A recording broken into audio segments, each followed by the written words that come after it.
Les vraies voix Sud Radio, 17h-19h, Frédéric Brunel. C'est l'heure du grand débat. Allez, ambiance. Les vraies voix Sud Radio, le grand débat du jour. Répondez-moi, oui docteur ou non docteur? Emmanuel Macron a promis qu'il s'adresserait au monde de la santé à la rentrée. Pas de quoi calmer la colère des généralistes. Partout sur le territoire pour obtenir un rendez-vous chez un médecin généraliste. La même galère pour ces Français. Et quoi de neuf, docteur? On saute sans parachute? Malheureusement, il y a presque personne comme médecin. On doit soit aller aux urgences, soit aller à SOS médecin. Vaut mieux pas avoir de gros problèmes en ce moment, quoi, voilà. Mais non, c'est le docteur. Une revalidation, c'est juste se rendre compte que le système est totalement sous l'eau, qu'on n'a plus les moyens de travailler correctement, qu'on mène les patients en danger et qu'on a envie que ça change. Les médecins, certes, vous avez des droits, y compris par rapport au tarif de la consultation, mais moi, je dis que vous avez des devoirs. Je vous donne le numéro de téléphone d'un médecin qui examinera ça. Il vous recevra gratuitement.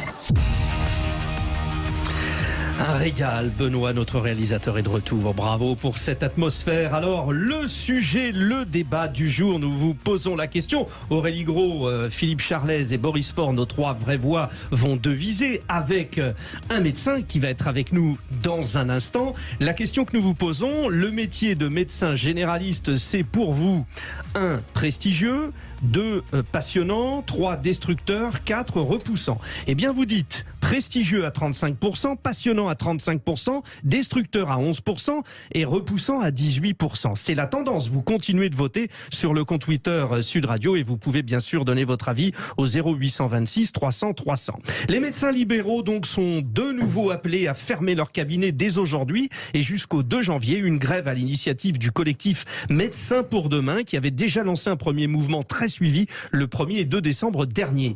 C'est semble-t-il le cas cette semaine, malgré l'appel des autorités à l'union sacrée des professionnels de santé, dans l'espoir de soulager des hôpitaux débordés par la triple épidémie Covid, bronchiolite et grippe. La principale revendication, c'est une revalorisation du prix de la consultation de 25 à 50 euros. C'est l'ultime cri d'alarme des médecins libéraux devant l'effondrement du système de santé dans sa globalité, a déclaré Noël Cariclé, porte-parole de Médecins pour demain. Le collectif donc à l'origine de ce mouvement de grève. Écoutez, les réactions sont nombreuses, notamment dans le monde hospitalier. Et c'était ce matin sur BFM, l'urgentiste parisien Patrick Pelloux qui rappelait quelques réalités.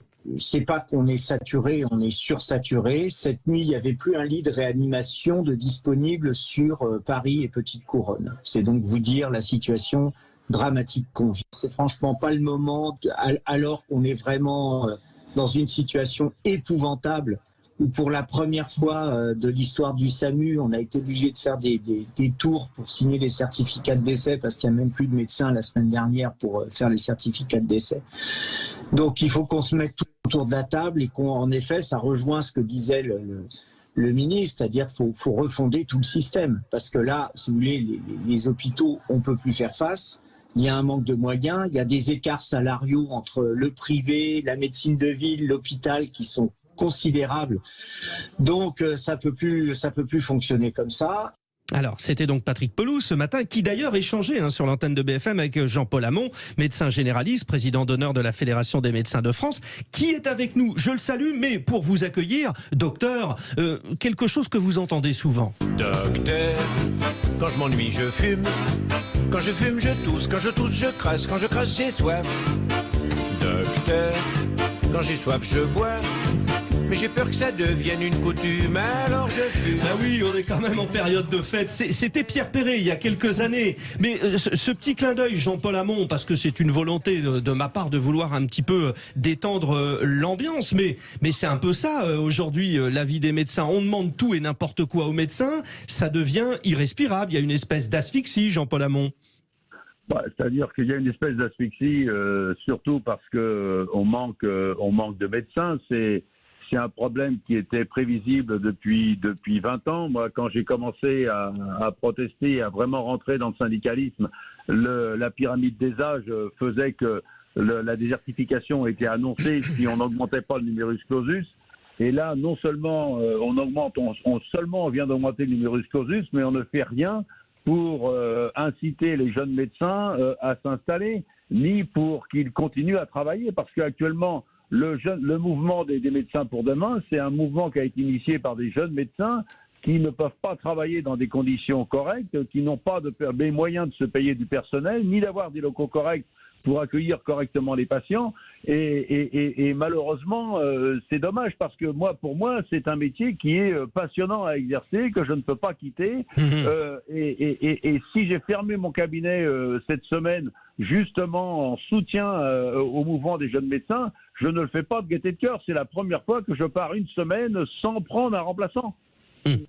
Alors, Jean-Paul Hamon, nos vraies voix. On fait un petit tour de table déjà pour prendre la température, ça aussi c'est facile, de nos vraies voix, et puis on revient vers vous. Alors très rapidement, vous trois, vous comprenez ou non ce mouvement de grève sur une période qui est un peu délicate? Aurélie Gros. Ah mais totalement, moi je comprends totalement. Aujourd'hui c'est une catastrophe dans les villes, on n'a plus un médecin. Moi je suis maire, on a monté une maison médicale de santé, on essaye désespérément d'avoir des médecins qui s'installent, on leur fait des tarifs, toute concurrence, etc.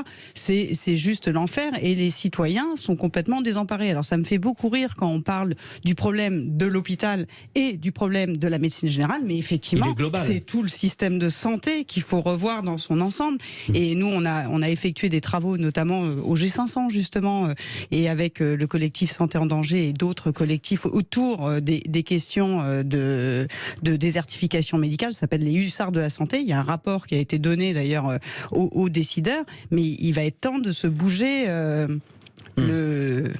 derrière. Voilà. Nous en parlons parce que ça va être catastrophique. Nous en parlons avec Jean-Paul Hamon, mais je veux aussi la réaction de Philippe Charlez là, pour faire monter le débat. Alors, deux choses. D'abord, ne pas oublier que la France dépense 8% de son PIB dans la santé et que c'est pratiquement le top de l'Europe. Hein. C'est plus que l'Allemagne, c'est à peu près la même chose que le Danemark. J'ai des collègues qui vivent au Danemark et le système de santé danois n'a rien à voir avec... Alors bon, ils sont beaucoup moins nombreux, c'est vrai. D'un autre côté... 5 millions d'habitants. Oui, donc je veux dire, les systèmes sont-ils les comparables? tarifs des médecins généralistes, si on regarde partout en Europe, c'est quand même pas les mêmes. Alors, d'un autre côté, est-ce que finalement le patient est prêt à payer plus cher pour ça? C'est une question. On passe de 25 à 50, mais passe de 25 à 50 euros. Sachant donc, que c'est remboursé par la sécurité sociale. Est-ce que c'est encore la sécurité sociale qui va le rembourser? On n'en est pas sûr. Alors moi, j'ai bien connu les médecins puisque mon père était médecin généraliste dans les années 1950-1960. C'était encore une époque où il assurait lui-même ses gardes et où effectivement on l'appelait plusieurs fois la nuit. J'ai connu ça de façon récurrente. Après il est devenu cardiologue, mais il assurait quand même des visites à domicile où il faisait des électros à domicile. C'est une vie de ministre, sauf que ministre ça dure 5 ans au maximum. Parce que là c'est toute une année. Là, c'est toute une vie. Et donc quel généraliste peut-on encore aujourd'hui appeler la nuit hors SOS médecin? Donc il faut quand même avouer aussi parallèlement que la vie du médecin n'est plus ce qu'elle était et c'est une bonne chose. Hein. Bon. Il y a 50 ans. Alors Jean-Paul Hamon va répondre déjà à ces deux premiers propos. Jean-Paul. Non mais moi, c'est vrai, l'avantage, si vous voulez, c'est que moi, je me suis installé il y a 50 ans. J'ai fait mon premier remplacement en 71. J'ai connu des médecins qui se levaient la nuit, qui n'avaient pas de garde, etc. Parallèlement, j'ai remplacé en même temps dans un groupe de 5 médecins généralistes où je finis par m'installer, où il y avait des gardes qui étaient organisés. Bon. Mais le médecin que vous décrivez, le médecin qui se levait la nuit, le dimanche, etc., mais ce mec-là, maintenant, c'est un type qui serait divorcé parce que ce que les femmes acceptaient il y a 50 ans, je peux vous dire qu'elles ne l'accepteraient pas maintenant. Tout à fait vrai. Et à juste titre. Qui se barre le dimanche, qui laisse ses gamins, etc., etc. Je peux vous dire que c'est un mouvement qui est terminé et ça a été sonné au moment des 35 heures. Je peux vous dire que là, la révélation des 35 heures, où on a piqué 11 milliards à la caisse d'assurance maladie pour financer les 35 heures, pendant qu'on refusait 200 millions aux médecins généralistes pour passer de 18,53 € à 20 €, là, je peux vous dire que ça a été une révélation. Parce que maintenant, les jeunes médecins, ils ont réalisé que en face, il y avait des gens qui avaient une vie de famille et qu'ils n'ont pas du tout l'intention de bosser 60 heures et de se lever la nuit et de se lever le dimanche, etc.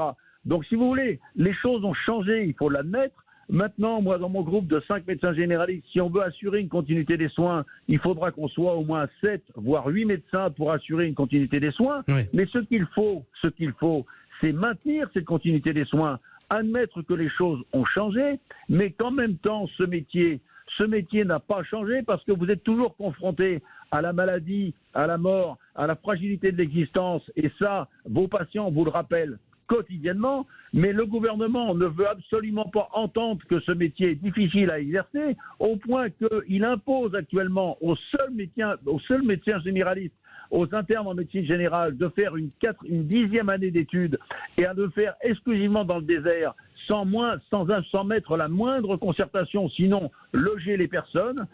C'est tout ce qui met en rajoutant une 10e année d'études. Je ne sais pas si vous réalisez, mais les internes sont tellement mal encadrés actuellement qu'il y a un suicide tous les 16 jours parmi les internes. C'est terrible. C'est vrai que du coup, pour créer des vocations... Alors, bon, vous avez évoqué plusieurs choses, Jean-Paul Hamon, notamment les 35 heures. Alors, les oreilles de Boris Faure ont frétillé, parce que ça a été un de ses chevaux de bataille. Réaction, Boris Faure? Alors, moi, je suis un peu choqué par la revendication des médecins, où on dirait que la solution, c'est de doubler leur rémunération.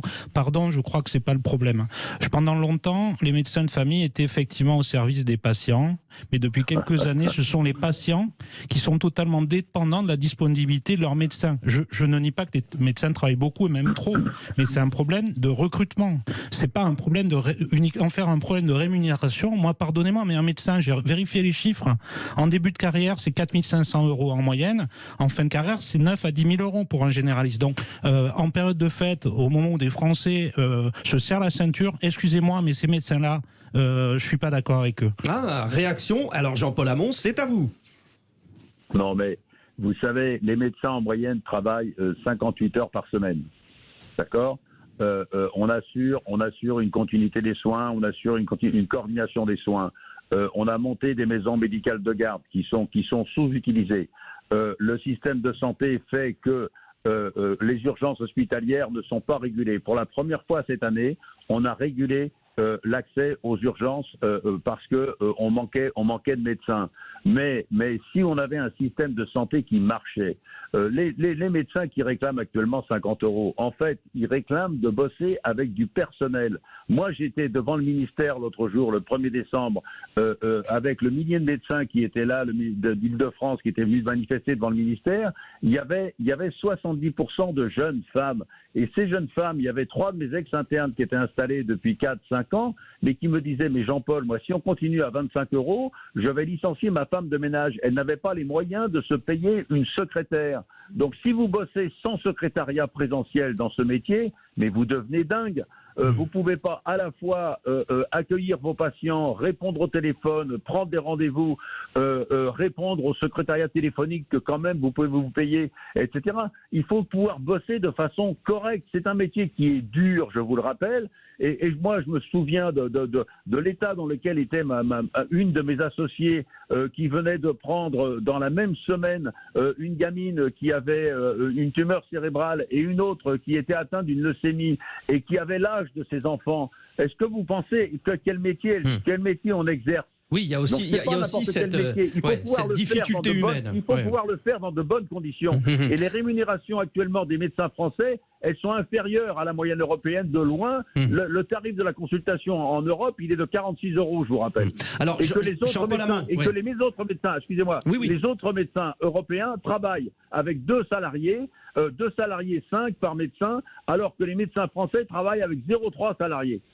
Voilà la réalité. Bon. Alors, ce qui est très intéressant dans ce coup de gueule, mais très fort et très puissant de Jean-Paul Hamon, vraiment, c'est vrai que je pense qu'il a tout dit, mais j'ai l'impression d'entendre aussi le même discours de la part de nos policiers, par exemple. C'est-à-dire qu'on est en France avec des fonctionnements qui sont totalement obsolètes. Alors, il faut quoi, Aurélie Gros? Il faut un super ministre de la Santé, il faut un super ministre de l'Intérieur, il faut quelqu'un qui dise « Allez, je reprends tout et je réorganise tout ». Il faut écouter les professionnels de santé sur le territoire parce qu'ils détiennent les solutions. Il faut faire plus de concertation. Aller envoyer des médecins, des jeunes médecins par obligation dans les déserts médicaux n'a aucun intérêt. C'est pas ça qui va arranger l'attractivité de la profession. Il faut être clair. Aujourd'hui, il y a des collectivités qui montent des maisons médicales de santé avec des associations sous différentes formes, etc., où il y a des médecins salariés où on leur demande de faire du chiffre. Il y a même des médecins qui arrivent à se faire licencier parce qu'ils font pas assez de chiffres, parce qu'ils restent trop longtemps avec leurs patients. Je ne sais pas si vous vous rendez compte de la situation dans laquelle on est. C'est devenu buesque. Moi, dans ma commune, j'ai un médecin qui va reprendre bon, on a quelque chose en commun. Moi aussi, mon papa était médecin et faisait et vous vous adressez à Philippe Charlet, qui est à votre gauche, et médecin, et j'ai connu les gardes de nuit, aussi, etc., etc. Et aujourd'hui, moi, j'ai un médecin qui va reprendre bénévolement, hein. C'est-à-dire qu'il ne va pas se faire payer pour pouvoir répondre aux besoins des patients. Donc aujourd'hui, concertation, écoute des professionnels de santé, ce que fait soi-disant le CNR Santé, mais il va falloir aller un peu plus loin parce qu'il y a des solutions qui sont proposées, qui sont réalistes, qui sont finançables et qui permettront peut-être de ramener la jeunesse. Juste une dernière chose, quand on regarde très vite, quand on pose la question à des élèves en primaire, qu'est-ce que vous voulez faire plus tard, ils répondent médecin. Quand vous leur posez la question au lycée, il n'y en a plus un seul qui veut faire médecin. Et c'est pareil pour policiers, je suis d'accord. Jean-Paul Hamon, juste pour conclure, c'est bien suivi déjà. Est-ce qu'il y a des premiers chiffres? Est-ce que ça va durer vraiment toute la semaine? Est-ce que ça peut se prolonger? Juste rapidement, en conclusion. Ça va durer au moins toute la semaine. Et puis, juste pour répondre sur les moyens, vous avez des Français qui payent 43 milliards de complémentaires, des complémentaires qui remboursent des naturopathes à 70 € la consultation, qui prétendent faire des régimes aux femmes qui ont une endométriose, ou des ostéopathes qui prétendent remonter les organes aux mêmes femmes qui ont de l'endométriose. Donc, si vous voulez, il y a de l'argent pour réformer le système de santé. Il faut réorganiser les soins, il faut limiter l'accès à l'hôpital, permettre à la ville d'éviter les hospitalisations et de raccourcir les hospitalisations. Voilà ce qu'il faut faire. Et quand les jeunes réclament 50 €, il faut entendre que c'est simplement une histoire d'avoir des moyens. Les 50 €, ils peuvent être versés autrement. Message passé, Jean-Paul Hamon. Merci de nous avoir accordé un petit peu de votre temps. On se retrouve avec les vraies voix qui sont en forme, vous l'avez vu. Boris Faure, Aurélie Gros, Philippe Charlet, ils ont tous des idées en plus. C'est complémentaire, chacun a son point de vue. On se retrouve après 18h.